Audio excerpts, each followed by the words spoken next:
Hello mga kababayan!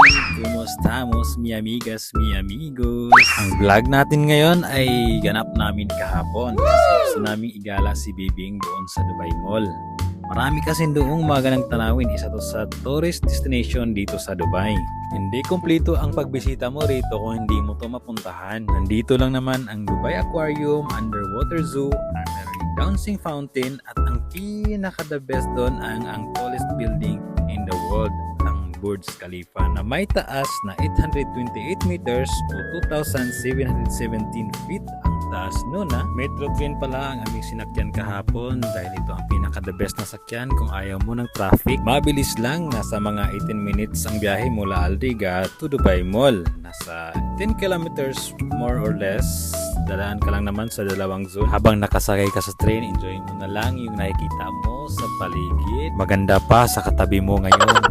Madaanan pala natin yung Museum of the Future. Inopen noong February 22, 2022. Located in Financial District, Dubai. Nako po, napakagandang tanawin. Nakarating na pala kami sa Dubai Mall Metro Station. Lakad naman kami doon sa Metrolink Bridge. Ang nagko-connect doon sa Dubai Metro Station to Dubai Mall. 10 to 15 minutes ang lakad mo mula Metro hanggang Dubai Mall. Pero kung kasing bilis mo si Sonic, nako po, 5 minutes nandun ka na sa mall.